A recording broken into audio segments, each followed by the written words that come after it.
Andy, a moon-chasing, manifesting, wander lover, and feel-good aficionado. Consider me your woo-woo best friend. This show is a sacred space for ideas, concepts, and modalities that might be considered taboo, but that I personally find a great magic in. In these conversations, my mission is to inspire confidence, worth, and mystical thinking in our modern world. Let's get into it, shall we?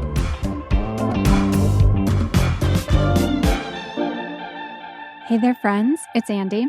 I am so excited about this conversation today. I have Chelsea Jewell on. Chelsea and I met in one of my programs, the Sea Changers community, and Chelsea and I just really clicked right away. I was immediately so into the things that she offers. She does intuitive and karmic astrology work. She also does past life healing work. And I'm just going to give you a little preview of what you're going to get shortly. She's actually going to use my chart today to share an example of how she does that work. And okay, my mind was blown. Her intention in the work that she does is to support those that she works with by guiding them back into their own intuition. We're all born with this intuition. We're all born with this innate knowing and inner power, and we each have unique soul gifts. And her intention is to help you to really reclaim those so that you can live with clarity and purpose and courage. And she does some really cool things in addition to her readings and her coaching. She actually, I love this. I don't think I've ever seen it anywhere else. She offers a one-on-one intuitive mentorship program. It's a completely personalized program to help each of us strengthen our own intuitive gifts. And she has all sorts of different intuitive training exercises. She does some energy work through the chakra system. She works with the Akashic records, which we'll talk about in the episode. You get to practice past life readings, all sorts of cool stuff that she does. And she mentions in the episode that you don't have to be someone who's born seeing spirits or just kind of walking this path of like deep awareness of what's happening on the psychic realm to be able to open up your intuitive gifts, because we truly all have them. So I love this. I want to do this mentorship myself. I'm so in love with everything that she offers. So we have a long, interesting, mind-bending conversation, and I'm so excited to get into it. So without further ado, I'm going to get us going and meet my friend, Chelsea Jewell. Hi, Chelsea. I'm so excited to have you with me today. Hey, I'm so excited to be here.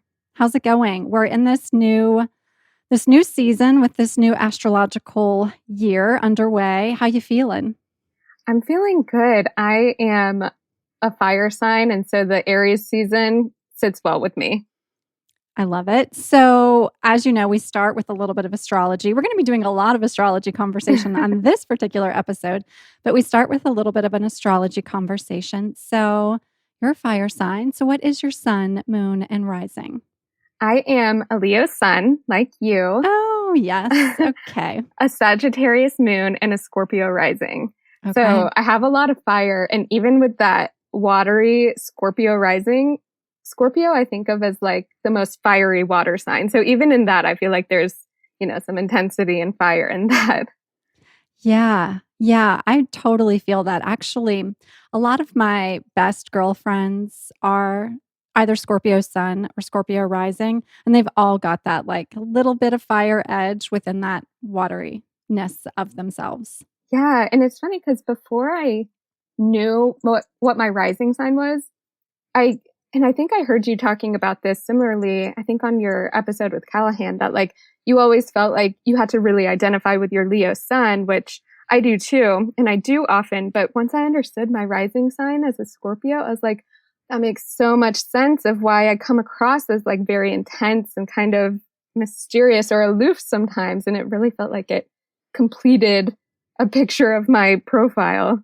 Yeah, yeah, I felt the very same way, and I've talked about that when I learned about my Capricornness as my Capricorn rising and my Taurus moon. I was like, "Oh, well, this explains all the things." I always identified with that Leo, like being the performer and like being on stage and like being really kind of bold and all of that. But then I was like, "Oh, but there's this whole other thing that happens here." Yeah, exactly. That's what I love about astrology is it like confirms and validates things we know about ourselves or feel about ourselves on some level. And then once we figure out what the astrological meaning is, we're like, oh, it makes so much sense that I'm like this. It's so true. And so since we're going to be talking a lot about astrology today, you are an astrologer and specifically you are an intuitive and karmic astrologer. So tell me what that means. What does an intuitive and karmic astrologer get up to? Tell me about that. Well, I think of they're almost two different forms of astrology, and I kind of mix them together. But intuitive astrology, I think, is actually what a lot of people do, even if they don't call themselves that, because astrology is a very intuitive art and science. But it's really just, I think of it instead of, just telling you piece by piece, like, oh, your Mercury's in Capricorn, here's what that means. And here's what this is, and that's what that means, and telling you piecemeal. Intuitive astrology really mixes everything together and blends everything together. And I really try to identify the major themes that speak to me in a chart.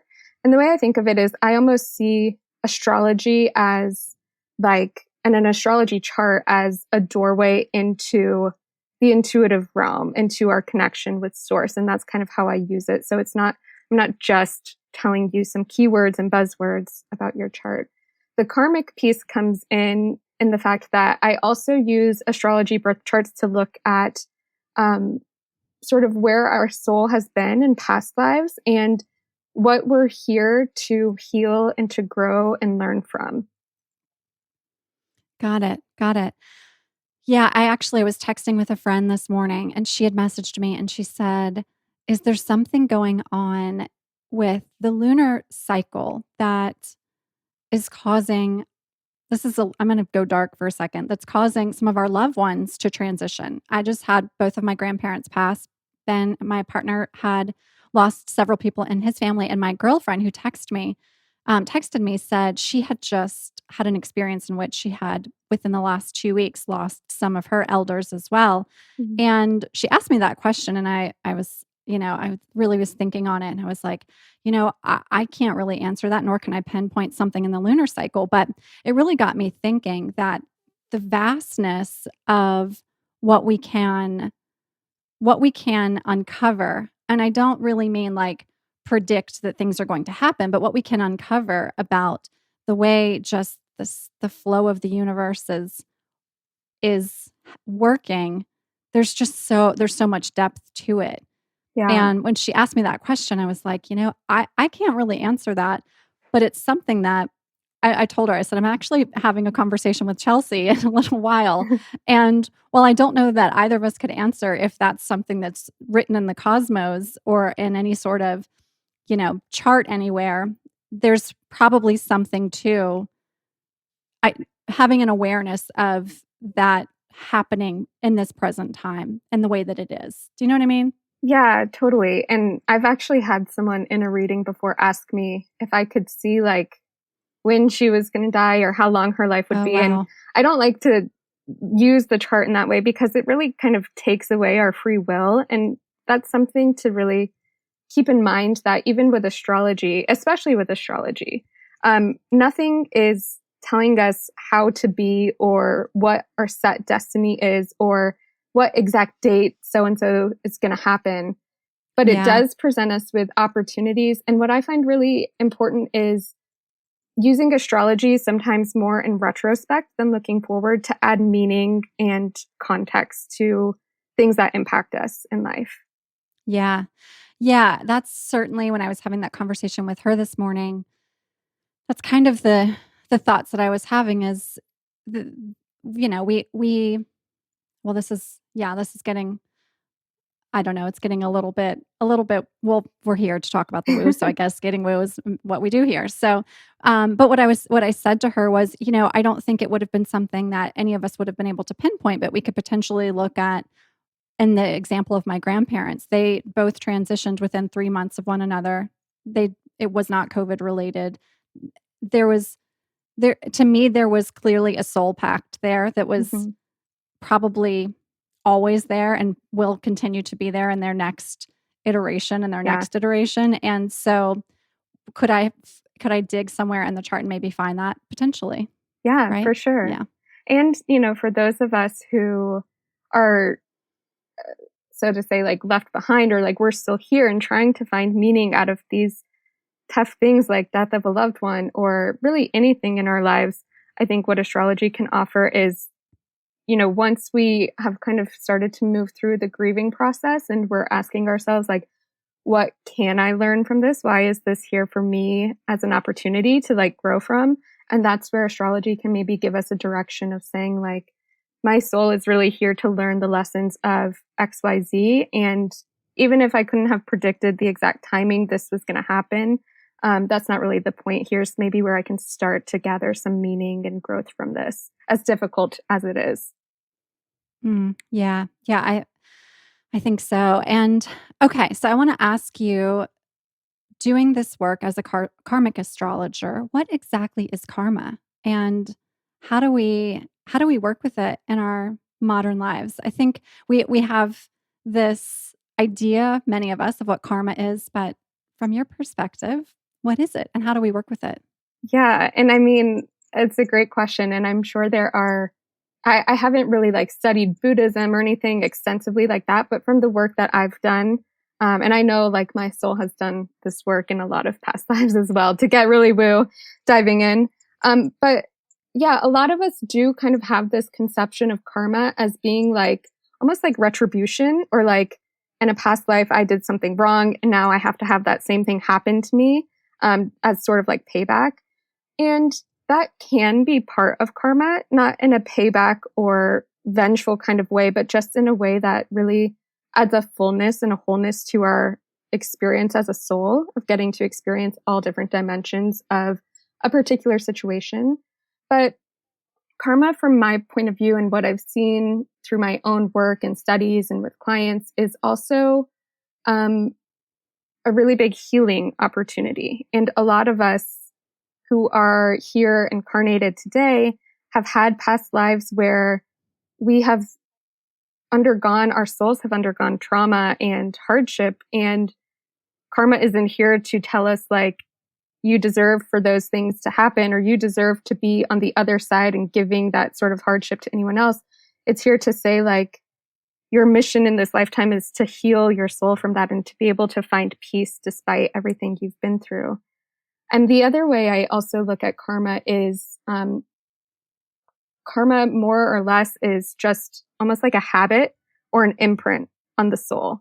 And so, even if it's not that, like, in a past life we did something bad and we have to atone for that in this lifetime, it's more of like you can look at it like if you had something really traumatic happen to you in a past life, it's not that you deserve for that to happen again in this lifetime, but there's almost like an imprint, like a karmic imprint that's left on your soul from that past life experience. And it's like um, your soul almost forms an unspoken contract that says, this must be what I deserve. And so it ends up forming this habit that continues throughout lifetimes of, that's what I expect to happen to me because that's what's happened before. And so that's also like what we're really trying to heal and clear are those unconscious contracts, karmic contracts that say, for example, I can't speak my voice or else I will be killed because that's happened before. Mm, Does that make sense? yeah, it does.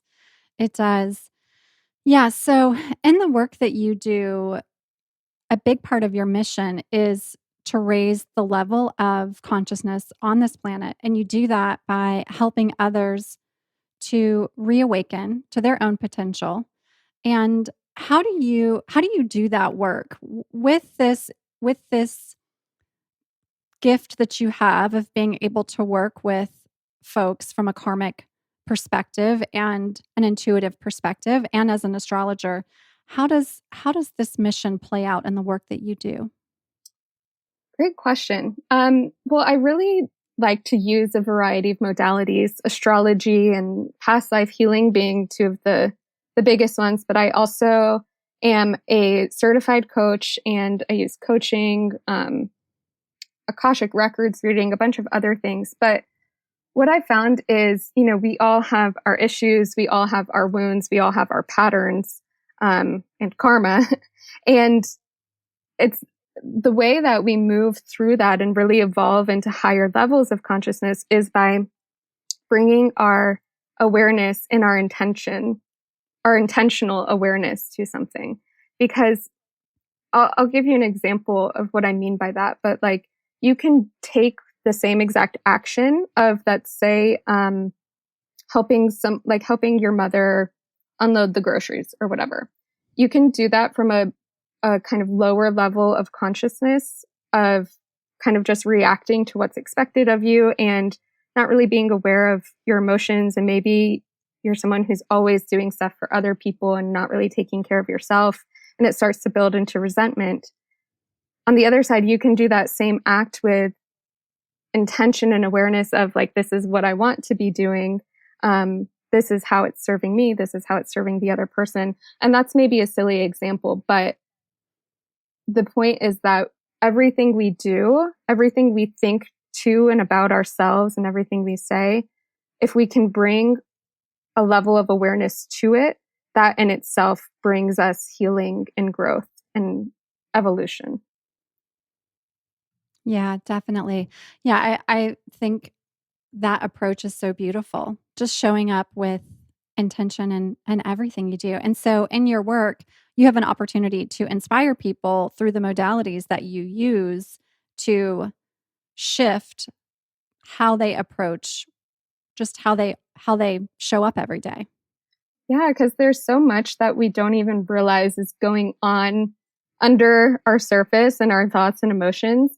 For a lot of different reasons, we're kind of trained to keep so busy and to kind of disconnect ourselves from our emotions or from our body. And just by like having someone else hold space for you, or even just holding space for yourself, maybe if you journal or meditate or something, to be able to really witness and ask yourself what's going on with those things and what is the deeper root of what you really want, why you really want it, what is really driving your actions. All of those things help us understand where we might be blocking ourselves or where our energy may be blocked for different reasons. So if someone were to book an appointment with you, there's a lot of different ways they can work with you. But in this specific karmic conversation that we're having, a way they could do that would be through a past life reading and healing. Mm-hmm. Yeah. Okay. So I know we're going to spend a little time chatting about that and potentially using some of my information as an example. So tell us what a past life reading and healing is to begin with. Yeah. So I suggest this for a lot of people who find themselves like dealing with the same pattern or the same sort of issue over and over again, or dealing with something that they're like, I know logically what to do to move on from this or how to get out of it, but I can't seem to do it. And that usually, when there's like not really a logical explanation of why we keep doing something or why something keeps affecting us in a certain way, there's usually a root cause in a past life. And so it could be like dating the same type of person, yes, exactly. Having like the same type of like wacky friendship that like falls apart, like taking the same wrong job, like any of those things could count. Exactly. Or like continuing to have the same sort of like knee-jerk reaction to a certain trigger, even though logically you're like, I don't mean to get so angry about this, but it just really bothers me. Mm-hmm. Exactly. And so what I do is I start by looking at someone's astrology chart, and that gives me a certain bit of information, which I have yours up and we can go into in a second too. And then I also go into someone's Akashic records to kind of fill in the details of the story. And when we come together in a session, I walk them through kind of what I found and what I saw beforehand. And then we together talk through it. And then I take them through kind of a guided visualization journey back to that past life. And we bring white healing light to it so that any of those like karmic soul contracts that were formed as a result of whatever they experienced can be let go of and released and healed, and any sort of patterns that they have developed throughout the course of their probably many lifetimes can start to like, let's bring them back to even ground. Got it. And for anyone who might not be familiar with what the Akashic records are, can you talk a little bit about what the records are that you're looking into to help you to find this Yeah. information? Yeah. The Akashic records, it's a really cool place on another dimension. So you don't obviously physically go there, but it's it's a metaphysical store basically of the records of anything that has ever happened and ever will happen. And so you get there. There are lots of different ways you can learn to meditate to get there. Some people use a specific prayer to sort of enter the vibration of the Akashic records. I take myself on a sort of visual journey and meditation to get there. But a lot of people, you really are using the power of your mind and your consciousness and what you may even call your imagination. And it's not because you are making it up and it's not real. It's just imagination is a form of consciousness. And we use that to journey ourselves to this place and this vibration where you can go in. I see it in my mind's eye as like this big, sort of huge white library, and you can go in, find your specific room, open up there. Everyone has their own Akashic Records room that holds all of their books of what their soul has been through in past lives, all of the different gifts that you hold, all of the different relationship contracts you have in this lifetime, your soul purpose. There are so many different things you can look up there. Yeah. And so, okay, let me ask you this question and then we can get into my chart as a little example, a little I'm so interested, but also as just a little example of how Yeah. you do this work. So, in the records, would someone be able to, because I know this is probably what some folks are thinking, does it show you past, present, and future? And is it one future or many futures? Good question. Um, yes, you can look. When I go to look at someone's past life or my own past life, I go there and I travel there in my mind's eye with my spirit guide, and I ask them to bring me the book of like, take me to the past life where this pattern of picking this type of guy and like not thinking I'm worthy of real love, where did this pattern start? And they'll bring me a sort of book and I'll kind of dive into it and just see what comes up. Um, and actually, my past life readings are called past, present, future readings because then I take a look at someone's past life. I tell them all the details of that. We talk about how those patterns are sort of manifesting in the present. And then we do talk about the future. And in the Akashic records, the way I see it is again, like everything, most things look like book form to me. And it just looks like blank pages that we're still writing. So there are unlimited possibilities of what can happen.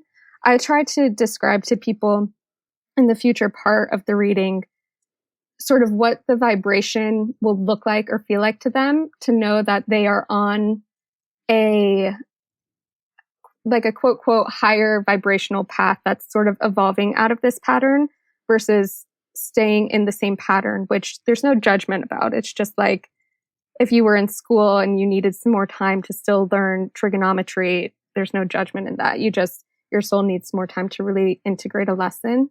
But with that, there are infinite number of paths within those two directions of the higher vibrational and the lower vibrational. So it's not like there's one thing that's going to happen that'll let you know you're on the right path because there's no one right path.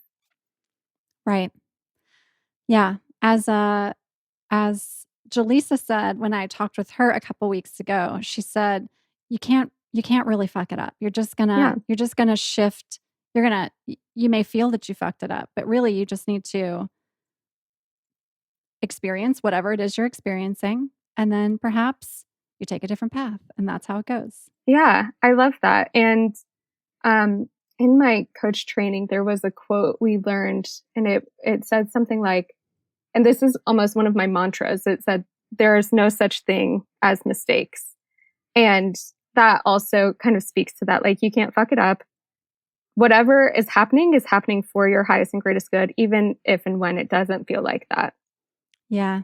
Yeah. Okay. So let's take a look at my chart. I have been sharing that the level of vulnerability we're like what 7 episodes in, and I feel like I've already like revealed all of my soul in like just a few weeks time. So it's like, let's just get into it. I Let's take a know. look at mine. Yeah. Well, and that is one thing I will use as kind of a disclaimer, is that when I look at these past lives, and when I look at like the astrology chart from a past life and karmic perspective, what is showing in your chart is showing us like really what we're here to learn and grow and evolve from. So I don't typically see like the past lives where we were a rock star and we got everything right and people loved us all the time, because there's not a lot of lessons we still have to learn from that, unless you let your ego get to you and you need to work on that or something.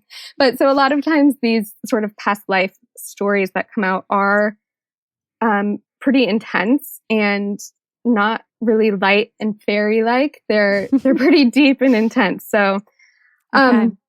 a couple places that I look first when I'm looking at the chart from a past life perspective, and I didn't supplement this story for you going into your Akashic records, but this is usually, like I said, what provides the information that provides me the backbone of the sort of energy we're working with here. So I usually start by looking at the South Node in the astrology chart, which I know you have done a lot of work on and have some blog posts up about. I look to the 12th house, which represents a lot about what we've lost in a past life, or what was taken from us. I look to Chiron, which is known as the wounded healer. And I also look to Saturn.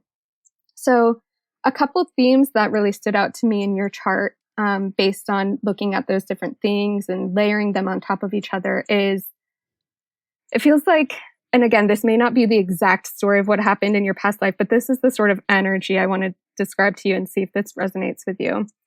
It has this feeling of, in a past life, you were someone who had to almost like be at war on behalf of your family, and especially on behalf of your siblings. And what I mean by being at war, I mean like you had to really fight to survive for all of you guys. And there's a really big theme of family and taking care of siblings, or taking care of family in a past life. It almost, if I were to like craft a story around this, it almost has a feeling of like maybe there was a mother and a father, and you were one of 5 siblings or something, and you were the oldest son, and your father in that past life passed away, and you all of a sudden had to grow up really soon. I'm getting chills as I'm saying this too. You had to grow up way too soon and really be the patriarch of the family at a young age and carry a lot of responsibility. And with that came a lot of self-sacrifice of your own dreams, time for yourself, all of the things that come when you have to sacrifice your own time, like your own spiritual connection, your ability to really have deep intimacy, because it's like you had to survive and fight for survival for your whole family. There wasn't time for any of that. Does that make sense to you? I mean, you could be describing my current life. Yeah. Yeah. Except for that I'm not the son, I'm the daughter. Yeah. Yeah. So I have there's 4 of us in my family. I'm the oldest daughter of 4 siblings. And that is like the story. Wow. I was about 13 when my parents split, and then were divorced pretty soon after that. And then both of my parents really, they had been incredibly, incredibly connected into my life. But when they split, my siblings were all much younger. My sister directly beneath me is 5 years younger. And then my little brother is 9 years younger. So there's a kind of a big gap between us. So yeah, I was like 13. My little brother was teeny, and my parents split, and they both really had to go and find their own way, which meant that I very much felt like I was the figure in their life to take Mhm. care of them, like very much so. And there was a point in time where my mom had a lot of depression and just a lot of a big challenge in her life with what happened between she and my dad. And it was such different times where people just don't get the support and help that they need when they're going Mhm. through the mental health scenarios that can come up for us, right? And so she she went down a really dark path, like a really dark path.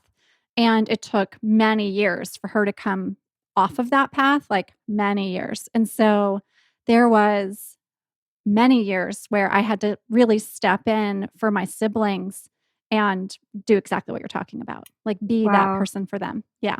Wow. Yes. Yeah.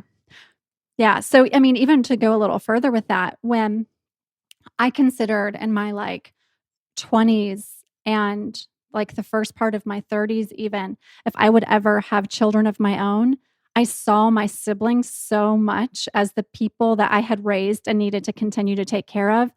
I really considered that maybe it wasn't a thing for me because I had already had this experience of mothering Mhm. these other people that I love so much. And so now I am just in my life getting to a place where I'm like, okay, I feel like I've healed all of what needed to be healed there, and maybe having children of my own, I would feel just a shift, and I'd feel different about Yeah.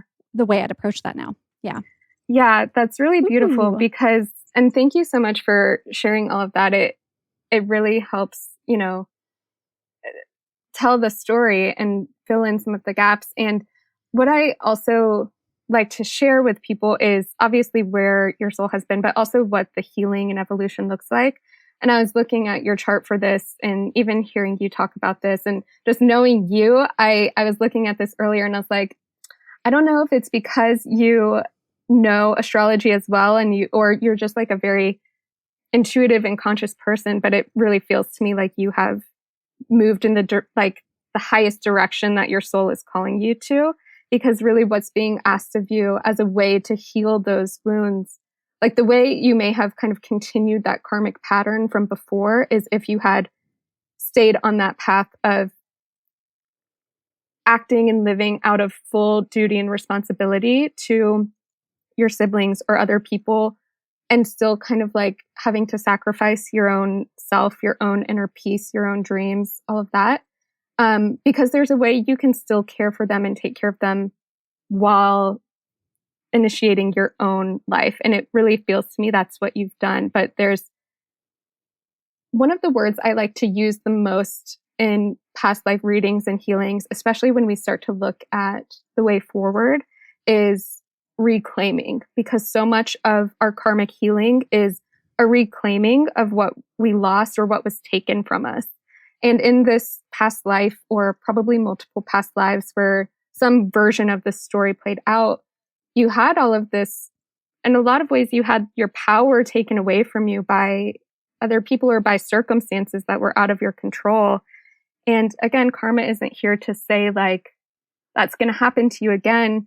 It's here to say, like, you have the opportunity, especially now, today, in the world we live in, to reclaim and reintegrate your own personal power, to reclaim your own personal space and time to be able to do all of the things you're exactly doing today with everything you do of, finding your creativity, owning your spirituality, having a deeply satisfying intimate relationship, like all of those things that you just probably in the past wouldn't have been able to have in that past life. And it not out of your fault, but circumstances just wouldn't have allowed you to.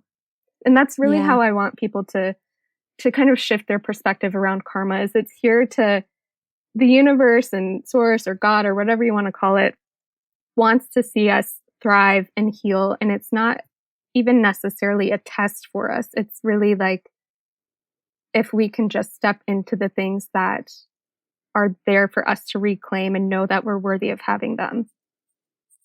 Yeah. Yeah. Wow. Okay, cool. What else you see on my chart? Like, I'm like, wow. It's just wild. um, let's see. You know, let's see, I'm looking at some of these notes. The other funny thing I was looking at in this whole story, because there is a lot like with siblings. And when I was first looking at this, I was like, this could play out in a couple different ways. And so there's probably likely a chance that it has played out in another way in the past where like this kind of karmic pattern and what I was feeling into intuitively was the story of you having to take care of your siblings and really like have to make a lot of self-sacrifices for that. There's also another version of this same karmic story where you and your siblings had to really fight against each other for resources to survive. And it almost made me think of have you ever seen that show Succession? Oh, yeah. Oh, it's such a good show. It made me think of that type of energy too, where like siblings were almost pitted against each other to receive like love and attention and affection. Yeah. So that's another sort of version that I didn't feel as drawn to, that like you were maybe really working on healing in this lifetime, but it's sort of another option that could have played out in a past life. Sure. Yeah. Yeah. No, that's interesting too. I mean, when you're 16 and all of a sudden you're taking care of your younger siblings, which is really what was happening for me, there I obviously was I was just finding my way and doing that. And it was it was, I mean, it was obviously a very wild experience having to find my way through that process. But my sister, who's directly beneath me, the one that's 5 years beneath me, she and I, it's funny, I was thinking about this morning, and then now we're talking about this. But she and I, she's the person in my life I've spent the most amount of time with in life. That I've just, we shared rooms when we were kids, and we just, while we were 5 years apart, we were kind of thick as thieves always. And as we got a little bit older, we even, I think I must have been like right out of college, and she was still in high school, and she lived with me. And I was like, I mean, what, like 22 years old, and she was like a senior in high school living with me.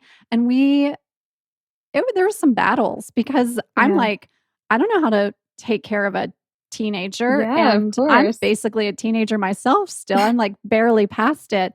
And there was and we had so much fun and loved each other so much. And then there was also these battles where when we talk about it now, we're like, God, like we were like, it was a lot. It was aggressive.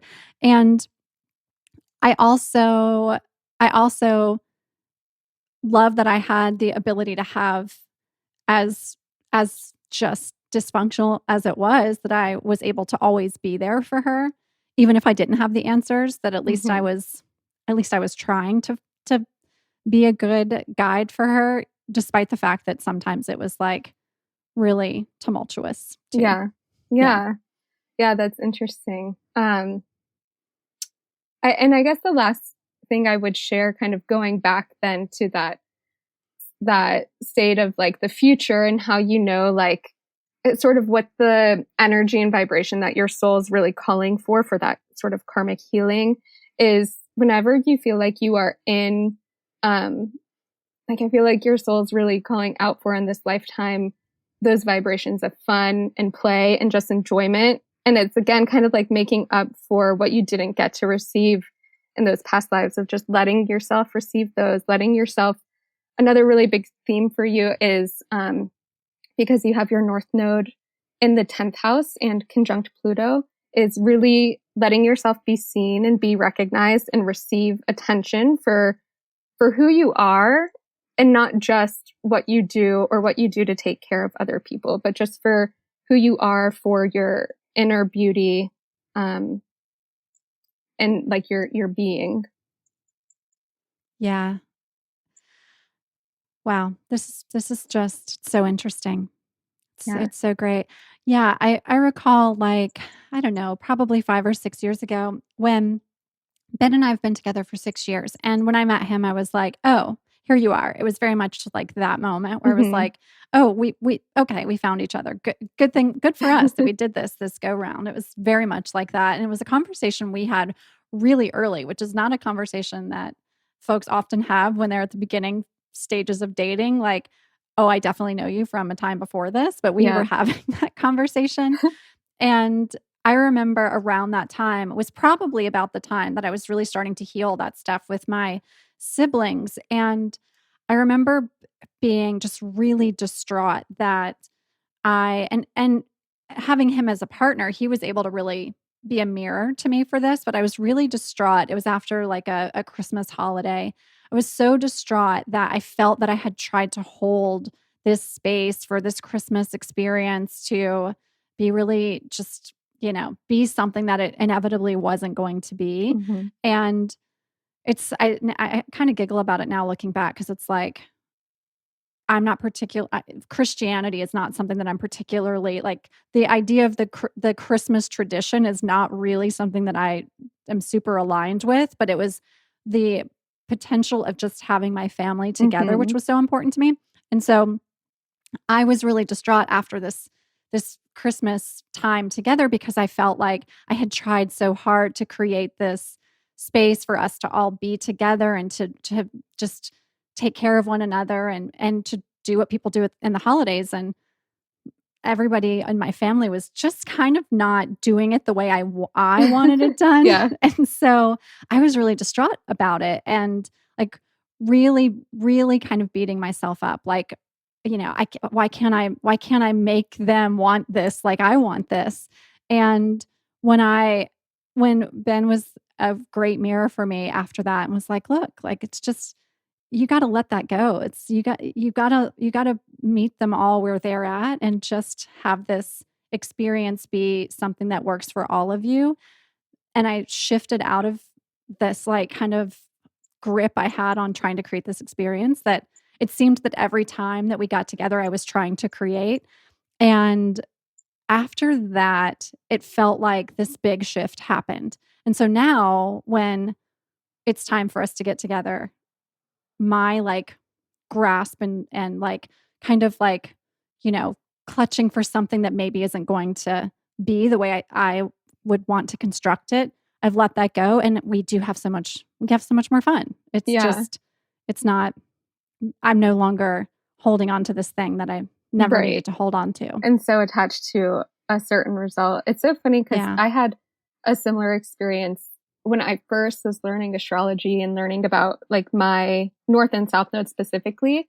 Mine played out in a different way, but I was really into this guy who had been a friend and I told him how I felt, but he had just gotten out of a relationship and he was like, let me, take some time and think about it. He took way longer than I wanted for him to think about it. And I kept waiting for him to like text me or give me some sort of answer. And, but I found myself, I was like, this is a pattern. Like, I feel like I've been in this exact situation with someone else before of like me telling someone how I felt and waiting for them to respond. And like, why aren't they showing up at my door? My South Node's in Leo too. So like, I expect the grand romantic gestures of like, I don't actually think this, but it feels like this is how I was thinking. Like everyone's actors in my play and need to bend themselves Yeah. to my expectations. And like when I realized exactly what you said of like everyone's living their own journey and you can't hold them to the expectations of the way you expect things to go. I felt that same exact sort of release. And as soon as I did that, the next day he texted me and he texted me he wasn't ready to go into a relationship, but at least I had the closure I was looking for. Yeah. Yeah. You got the clarity and the closure when you let it go. When Yeah. it was like the holding on to it.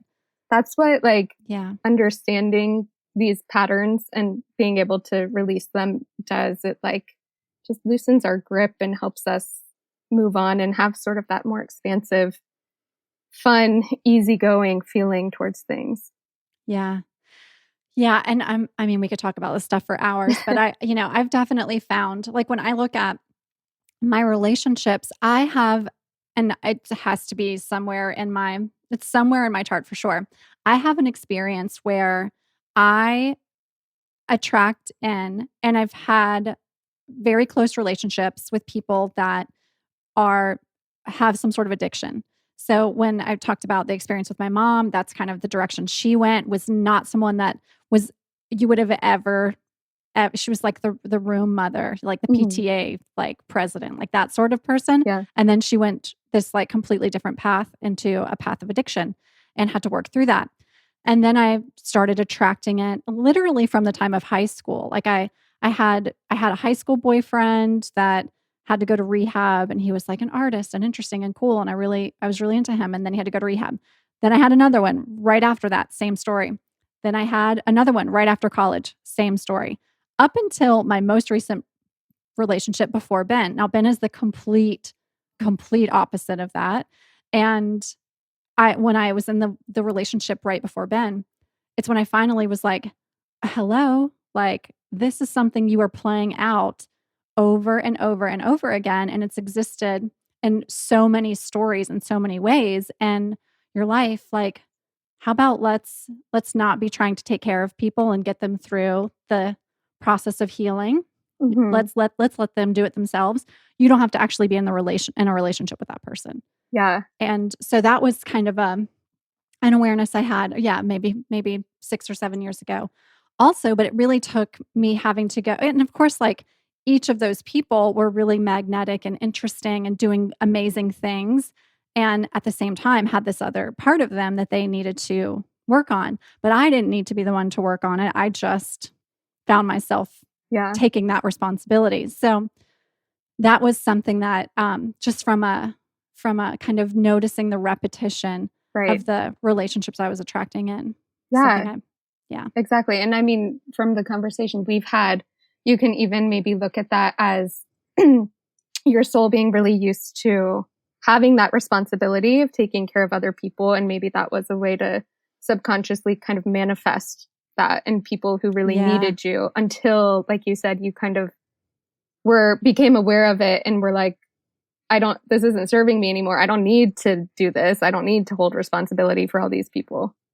Yeah. Yeah. And then I found someone who was literally the complete opposite of that. Was like, Yeah. "Oh, great. Okay, cool. We don't have to do that part of the relationship because we're going to do other Exactly. things and it's going to be great." Yeah. Oh, I love having these conversations. So much fun. So much fun. Okay, Chelsea, I want to ask you some things. Well, let me ask you this before we get into our closing questions. So, right now in the world, what themes are you seeing that come up quite a bit in your past life readings that are kind of like the themes that are happening the most often in our current times? Hmm.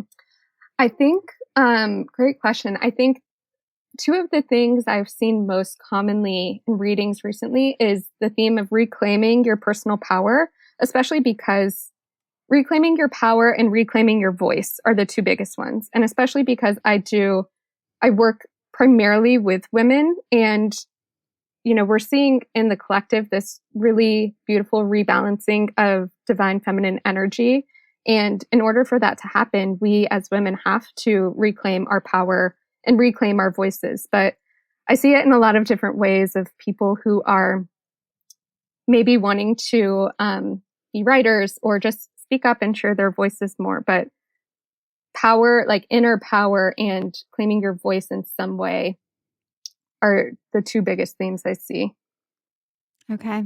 I love those themes. I feel like that is the energy of 2021. Reclaim Hmm. your power. Yeah, Use your completely. voice. Yeah. Divine feminine Yes. rising. Yes. Okay. Cool, cool. Okay. So I want to ask you our 5 questions to close. So the first one is, tell us about an object or charm that is special to you. I have a gold ring. I'm showing it to you, but you can't see it on the audio. But this was my grandfather's prep school ring, and Oh, that's he so he passed beautiful. away when I was, I think, a senior in college. And even before I was really into spirituality or woo woo stuff, I, for some reason, always felt very connected with him in spirit, even after he passed. And so wearing this ring just reminds me of that and brings me a lot of comfort and peace. So beautiful. Okay. Tell me about a book that changed your life. Ooh, I definitely, first book, I always say Journey of Souls by Dr. Michael Newton. Have you read that? I haven't read that one. No. It's so good. And it really, I think, expanded my perspective. What it did for me is it really helped me zoom out. And I think it's a big reason why I'm able to do this sort of karmic work, because it gave me a really deeper understanding of what our souls are here to do and learn. And it gives you case study conversations with his patients in hypnotherapy in their life between lives sessions. So they're like, after they have passed in the physical life and they kind of go back and revisit conversations that their soul had with their guides about their life review, what they want to focus on in the next life, and whether or not you believe that any of that's true. If you can go into it with an open mind, it is so expansive and just really makes you think and like gives you a different perspective about what this whole thing is about that we're here on earth for. Yeah. Okay. I'll be adding that one to the book list right away. Okay. Tell me about an experience or a moment that changed your life in a profound way. In 2016, I got my dream job when I was still working in marketing, working for Coca-Cola on their FIFA World Cup trophy tour campaign. So I got to do that job for 2 years, and in 2018, travel around the world in a private plane with Coca-Cola to 40 different countries. And it was the best experience. It was also very challenging with politics at a really big corporation, and actually what led to my spiritual awakening. So it was very life-changing on multiple levels for me. You're like flying on the private jet and you land and you're like in all these countries, and all of a sudden you start to have these moments of like, there's something else for me Yeah, besides private jets. yeah, to be honest, it was my dream job. And then I realized at the end of it, I was like, why doesn't this feel more fulfilling? I feel like I'm just marketing soda still. Um, so yeah. Yeah. I'm so glad you had that experience and found this path because you are so full of magic and Oh, we thank need you. it. Yeah. Okay. What is something that you do for your health and wellness? I think my favorite practice that I've always leaned on, and that has brought me so much, especially in my spiritual and intuitive connection, has been journaling. I think when I was going through my spiritual awakening, I kind of wish I had worked with a guide or a coach, but looking back, I just filled journals and journals with thoughts and emotions and musings and questions about life. And I feel like I kind of coached and guided myself through it, which maybe wasn't the most efficient, but journaling just helps me. It helps me shift energy when I have a lot of swirling thoughts and questions and confusion, and gets it out onto paper. So that all might still be there, but it's not existing within me, at least not as heavily. Yeah. And sometimes being our own guide is how we have to do it to find our way. Yeah. So, okay, last question. Tell me about a moment that you knew magic was real. Okay. So I have a little quick story to share about this, but a couple years ago, I was traveling home from a work conference in San Francisco, and I got to the airport really early, so early that the previous flight was getting ready to leave to go to Atlanta. And I was like, I'm going to try and manifest getting on the standby list and getting a seat on this earlier flight. So I went up and put my name on the list. It was not looking likely that I was going to get on, but I sat down and visualized and kind of felt in my body what it would feel like to be on this earlier flight and just have the relief of getting home earlier. And as I was doing that, the seat number 36E popped into my head. And I was like, oh, okay, cool. But actually, if I'm manifesting, I don't want to manifest a middle seat. I want to manifest an aisle seat. But anyways, so a few minutes later, I ended up getting onto the plane, and the woman handed me my ticket, and the seat number said 35E. And I was like, wow, that was only one off, like of all the seats in the plane. That's so cool. And so interesting. And then I got on the plane and I got to my seat, and there was a woman sitting there. And I was like, oh, this is my seat, 35E. And she's like, well, I'm actually sitting next to my husband. Would you mind taking my seat? And of course, her seat that I took was 36E. And so I sat down and I was like, first of all, I manifested getting on this earlier flight, and I like had some sort of psychic hit, like magic must be real. It was like a really cool, crazy combination of what felt like manifestation and intuition coming together. Yeah. And the universe, like having a little bit of a sense of humor. Like, Yeah, totally. oh, 35 or 36. Let's see what you get. It felt Love like it. a true moment of co-creation, even though it's something silly and small, kind of. Yeah. But it's sometimes, I mean, sometimes that's how you know. You get these Yeah. little small things. It's like just that affirmation that, oh yeah, this if you can get yourself a seat on this plane, there's a lot more you can get up to. And that was exactly the way it felt. Like I sat there on that flight and I was just like, all right, let's do this. Yeah. Ugh, I love it. I love it so much. Okay. Okay, Chelsea. So as we wrap it up, tell everyone where they can find you if they want to get into your work, if they want to book a reading, if they want to get into your programs, where they can find you, and yeah, all that good stuff. Yeah. Well, first of all, just want to say thank you so much for having me on. I love talking with you every time I get to. And people can find me. The best place is on Instagram. My handle is Chelsea Jewel 33. That's also my handle on Clubhouse now, which I'm trying to be on more often. And we're going to have some convos in the Sea Changers group coming up. So reach out to me on Instagram. That's the best place. I have the link to my website there. Also, my website is called soulfuljourneycoaching.com.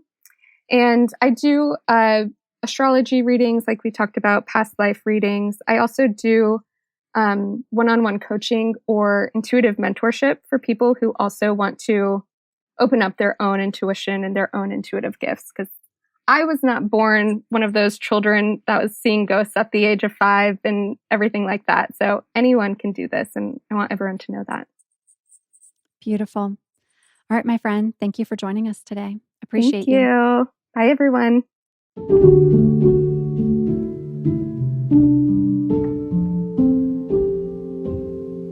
Okay, wow. That's probably my 4th or 5th wow of this episode, but I am truly pretty mind blown, and it takes some serious stuff to blow my mind, honestly. What a gift to have Chelsea spend a little bit of time looking into my past life chart.